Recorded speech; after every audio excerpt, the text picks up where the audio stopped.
I'm tired.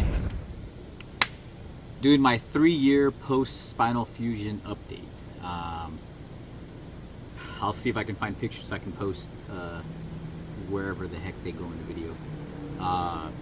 But yeah, so I got L5S1 spinal fusion May 19th, 2020. So now marks 3 years. I had broken my back in 2015, and I had dealt with it for almost 5 years. I think I broke it in like November 2015, and went through all the pain management treatments, physical therapy, getting my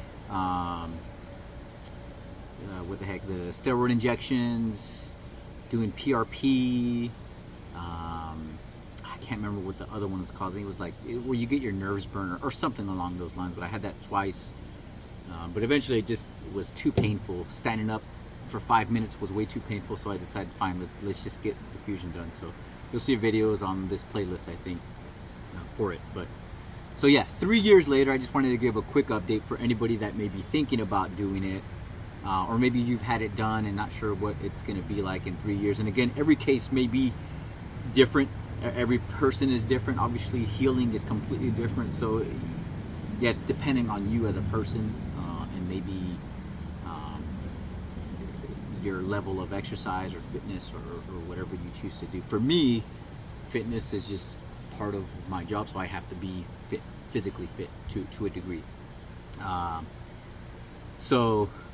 Health-wise, I feel a lot better. I'm glad that I got it. Yes, I still have painful days.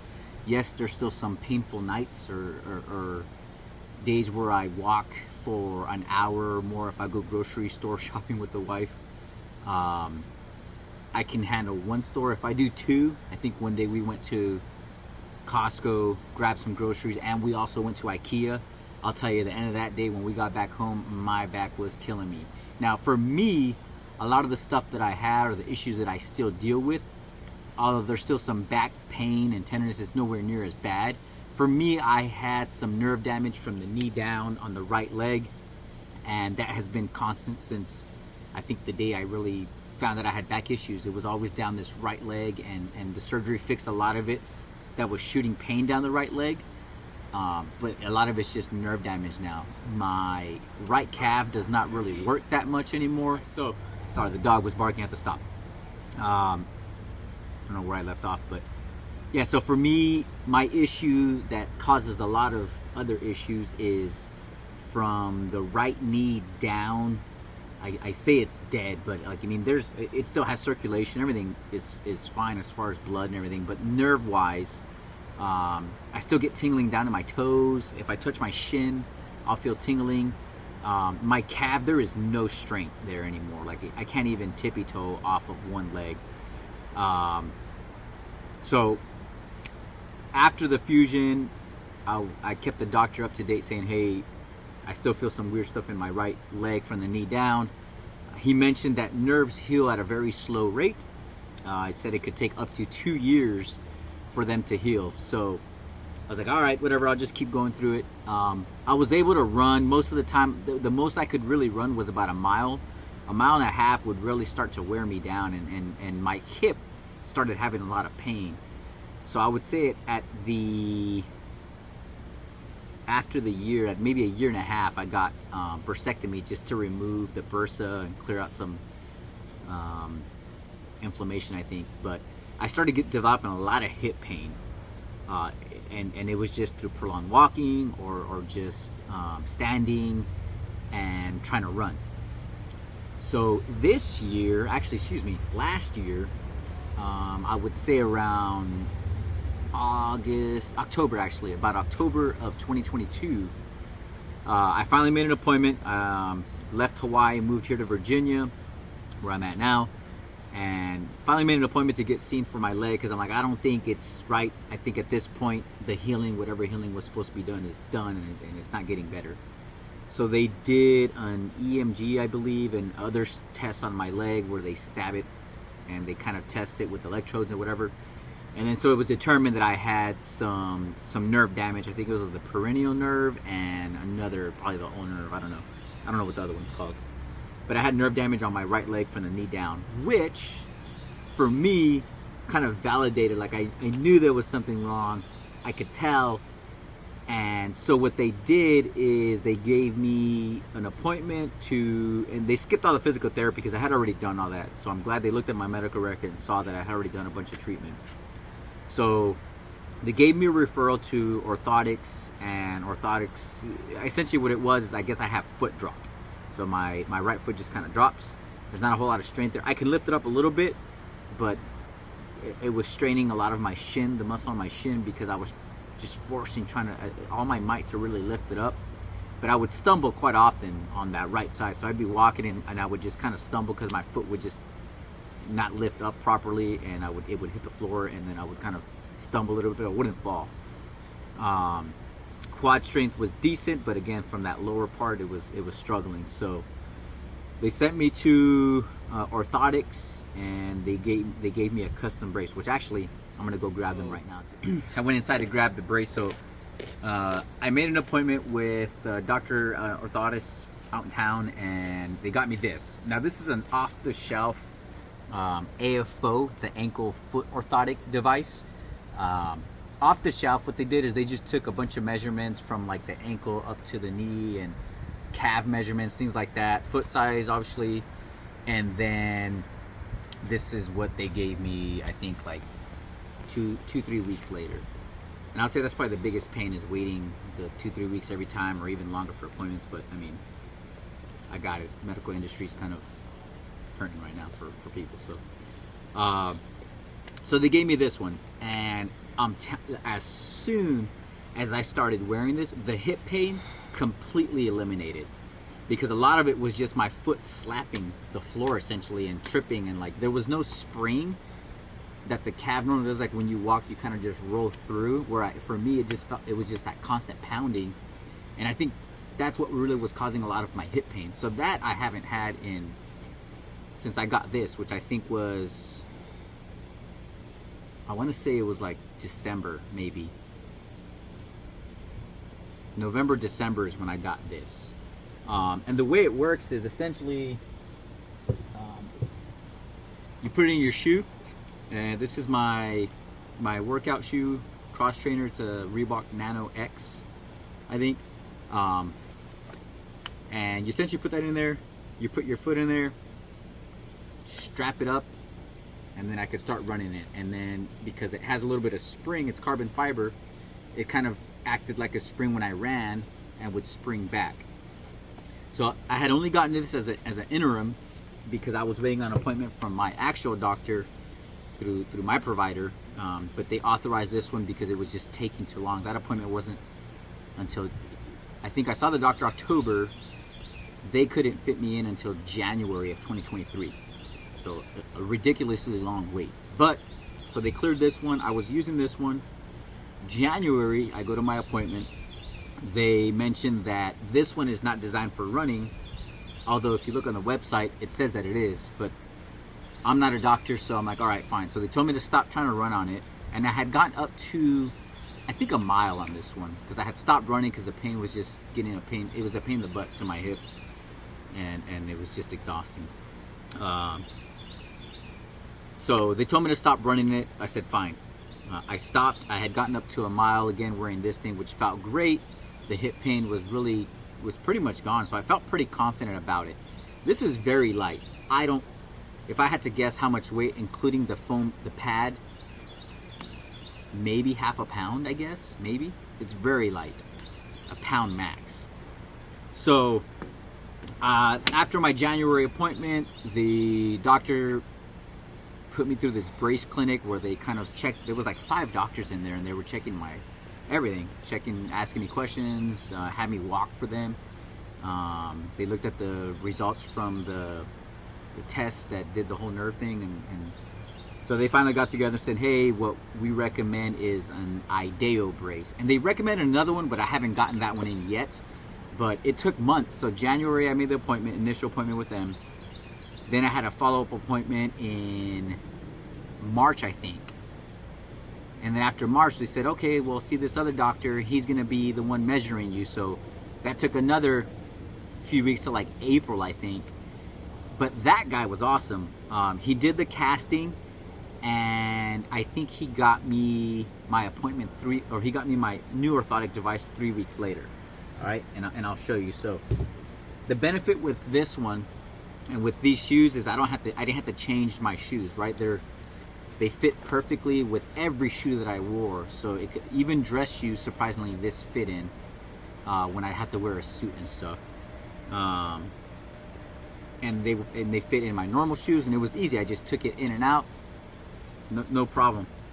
The new orthotic device, and I'll show you guys now, is this bad boy. Carbon fiber as well. It's an Ideo brace, multiple pieces, but this is custom molded to my foot, to my leg. And the way it works is this bar right here can be removed and swapped out for a different bar that's a little bit thicker, a little more sturdy, and it has a little bit of spring to it as well. So this one, as you can see, it springs lightly. When I'm wearing it though, with the whole weight of my body, it actually springs a pretty decent amount. So the idea is, depending on the activity that I'm doing, I would wear a specific bar that goes back here. So if it's a hike with a bunch of weight, then it's a heavier duty one. For normal everyday, it's this one, and for running as well. I don't use this every day as I'm walking. I prefer to use this one because it's less bulky. If I'm in the office or if I'm just sitting around, I don't really wear it because I'd rather maintain as much of the little strength that there is in this calf. I did start feeling that it started to deteriorate even more than it was before. So I try not to use it all the time unless I'm doing some kind of physical activity, like walking from the car into work. It was kind of a pain. So the downside with this is it's very bulky, right? And it is fairly heavy. This is 2 pounds when I weighed myself with it. So 2 pounds that I have to get used to, and I just got it about a week and a half ago, so I'm still getting used to it. The downside, because it is bulkier and how wide it is, they actually ordered me some new shoes actually, which is pretty nice. They're half a size bigger, and these are like double or 4 extra wide, however long it is, because it has to fit into the shoe. But I have to put it on my leg first, then fit it into my shoe. So I would say that's more of a pain. It's more of a process putting this on when I have to use it. But this is like way better than this was. So although it's a little heavier, it took a little bit of getting used to. I guess I compare it to like going from walking to putting this on is like, now you're driving a car and you're like, damn, this is so much better driving instead of walking everywhere, right? And so this is like your average reliable car. To me, this thing was like driving a higher end car. It's more robust, like a truck. It's more robust. It's very responsive, and I really love the way it works, apart from the cons of it being bulky. So today, actually, in the shoes that they gave me, I ran. I was like, you know what? This is a 3-year anniversary of me doing my, getting my surgery.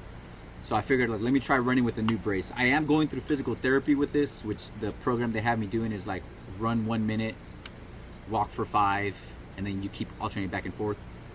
So I ran a mile in it today. Very slow pace, probably about 9 something, maybe 10-minute pace. So it wasn't the fastest, but it at least got me to run. So my goal, hopefully, is to get back up to 3 miles, run the fitness test that I need to do. If not, then you know what? I'm already at retirement eligible for my job anyway. So if they say then I can't keep working, then so be it. But yeah, so the way it goes on, I'll put it on real quick. So I just put it on there. There's this sleeve that I put on so it doesn't chafe. I won't put it on now, but use this to strap my heel so it sits back. And then this has an adjustable knob that tightens everything down. And then the downside with this is because the angle, I have to put this wedge inside my shoe. Otherwise, the way the brace is keeps it flat, but it'll cause my knee. It can make me hyperextend my knee. So the brace or the insert here pushes at an angle. So as I walk and kind of roll through, my knee's not just like getting buckled back or something. That's the concept. But so when I put it on, I just gotta slid it in my shoe. I keep the laces untied just because for me it's easier. And that's pretty much it. So I'll do a quick little walk. We got food cooking. All right, so follow me real quick. All right, so this is the brace. What I like about it is I can run with it. I don't know if you could see this bending, but right. So it actually works pretty well, and allows me to walk comfortably without feeling hip pain. So yeah, that's pretty much my progress now. The pain is way better. So definitely, like, I am glad that I got the spinal fusion. A lot of people were telling me like I was too young. I think I was 37? Yeah, 37 at the time when I got it, but it was either do it so I can stay in my job till retirement, or pretty much show me the door and then be done, right? So this has given me the opportunity to keep doing my job, and then the brace is now helping me to keep trying to do it, and if I can't get up to the physical, the fitness level, I guess, that I need to be, then now I know that I've done everything within my power to stay in, and if not, then I'd be content with retirement, right? Because I know that I gave everything that I possibly could. So yeah, this is 3 years. Health-wise, I think 2 years ago, you look at some of my videos, I was struggling a little bit with my weight, and I'll be honest, like, it was a little bit of depression, you know, just having to deal with it, feeling that I wasn't as capable as I used to be. I'm a lot better with it now. I used to be insecure about wearing the other brace. Now I'm okay with wearing this, and I'm completely fine. Health-wise, I feel a lot better. Still fit, more upper body than lower body, obviously, but I still do squats. I'll show you guys video of squats today. If I do heavier reps, I don't like going for 10 because I know that my spine is not where it used to be. So I think in the video I'll show you guys, I usually work up to a certain weight, but I try not to go above 225, and I typically don't do more than 5 reps with 225 because I just don't want to push it. So I still do legs twice a week. I try to run 2 to 3 times a week, and I'll do upper body the same amount of times I do lower. Hopefully it helps somebody else who's going through this or is thinking about having spinal fusion, and that's all I have. Thank you.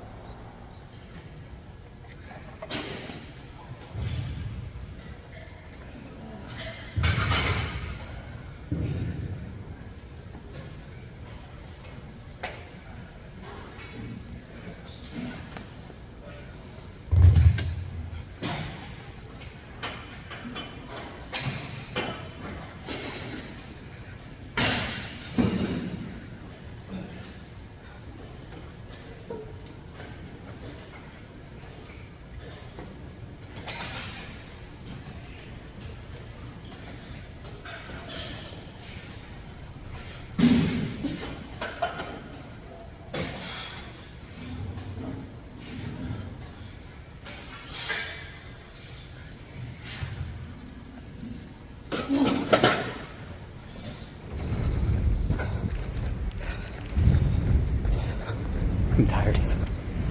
Okay, today is the 3-year anniversary from my spinal fusion. I decided to run today with my new brace and see how it works. And I am tired. It weighs 2 pounds, so running with it throws my hips off a little. So I definitely feel it in my right hip. And it feels heavy on my leg, so we'll keep working at it, see how it goes. All I can do is try my best. So